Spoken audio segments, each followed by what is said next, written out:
We got news, Kaguya-Sama news. ですか。なんでそんな遠いところにいるんだ？取り締まりましょう。恋愛禁止。もちろんです。50センチ以内の接近も禁止します。 If you missed the first report, that's what the first report was about, and that's what this change is likely about. And I say likely because AniPlex wasn't too clear on what exactly they changed or reverted. Take a look at what AniPlex has said and their involvement as well, but if you missed my first report, you might be wondering my opinion on all of this, in which case I would humbly ask that you just go to the first report. I don't want to repeat myself to the people who already watched that one. So if you are curious about my opinion on this context change, link in the description. It's like a 3-minute video. It's pretty brief. So if you want, there you go. While we're at it, if I could humbly ask for a thumbs up on this video, it really does help a lot. So thanks for that, and thanks to all the people who have been tagging me on this update. There's been a lot, and I really appreciate that. For example, Kahayo, who says, regarding your video on the Kaguya-Sama Love Is War Funimation subtitles, this is what they look like right now on the website. So no, they aren't using the social distancing phrase. Not sure when they made the change, or if it was always like this, and we have the new caption, the new subtitles that says, "Why are you so far away from me?" Multiple sources have reported that the original Japanese context is basically, "Why are you that far away?" So the new context, "Why are you so far away from me?" The new subtitles, rather,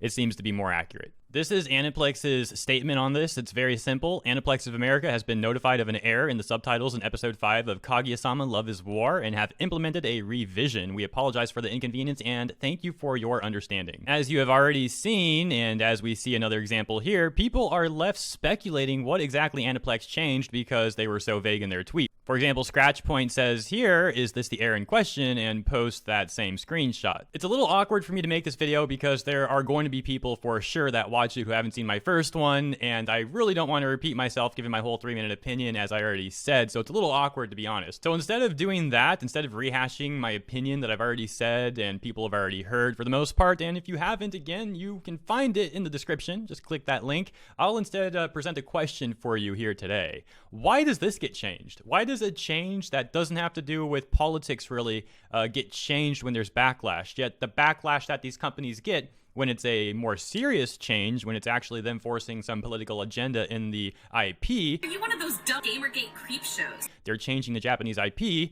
to talk about American politics and, in my opinion, pretty much brainwash the viewer. It's very seedy and shady stuff. How come those never get changed when people complain about it? How come? Yet this gets changed. Seems weird. This whole situation is a little weird and complicated and convoluted, in my opinion, because of AniPlex and Funimation and Sony, both companies owned by Sony, both companies involved with Kaguya-Sama, yet there seems to be some sort of a switch between Season 1 and 2, kind of. They say on Wikipedia, and I did corroborate this on several other websites, unfortunately that includes some that I'm not too keen on, yet they do tend to have accurate information on the castings and production teams and that sort of thing. Anyways, here's what this says. A second season titled Kaguya-Sama wa Kokuresetai Tensai Tachi no Renai Zonesen was announced on October 19, 2019. Man, I gotta work on my Japanese. Anyways, the staff and cast are returning to reprise their roles. It premiered on April 11, 2020 on the Tokyo MX, GTV, TTV, BS11, ATV Service, MBS, and TV Niigata. The second season will feature Kaguya's character song, Kote Awaze, and a key visual with the new characters Miko and Osogari as they join the returning main characters of the series. The second season received its world premiere prior to Japanese broadcast at Anime Festival Sydney on March 8, 2020. Funimation acquired exclusive streaming rights for the season in late March. The company will also release an English dub for both seasons. So AniPlex licensed Kaguya-Sama Season 1 and Season 2, yet Funimation acquires exclusive streaming rights for Season 2 in late March. Now let's talk about clarity, because I did look all of this up on my first report, and it was a bit difficult to conclude who was really responsible for the subtitles. Pretty much every outlet was claiming that it was Funimation, yet AniPlex certainly has a level of involvement, and now we know that they are the ones to issue the statement and even the revision. I'll admit it's still on me for going with the Funimation thing, and that still might not necessarily be entirely inaccurate here. It's a weird situation, and AniPlex, as you see, is being a bit vague about it all. What I'm getting at here is I like to be accurate in my reporting, and if I miss the ball on this one, one, I do apologize. It was a weird situation. I made the call to handle it the way I did, and I take full responsibility for that, whether it was a mistake or not. So I added this to the title of the first report, AniPlex reverted. Maybe I'll change the title some more depending on further updates on the situation. And of course you have people like this guy, and I phrase it like that because I'm going to show you something after we read this tweet, and you're not going to be surprised at all. This dude, FTB, says, way to play into the Outrage machine's hands. God forbid there be jokes in a translation. And look who's saying that. This dude's bio, JP to EN localization editor. Wonderful. This is the type of person who does translations. Of course, that made me curious if this person was associated to Manga Gamer, and it turns out with a very simple Twitter search, I'm able to find out that they do seem to have some sort of association with Manga Gamer. I mean, they've tweeted about Manga Gamer a whole bunch, all kinds of tweets about Manga Gamer and or to Manga Gamer. As you can see, though, those tweets all end in 2016 for the most part. We got one in 2017, so maybe this person doesn't like Manga Gamer anymore. Maybe they were working with Manga Gamer and they got tired of being paid pennies on the dollar. I don't know. Although, I guess I have to admit, it makes sense why Manga Gamer pays so low when their employees do such a terrible job. That was a joke.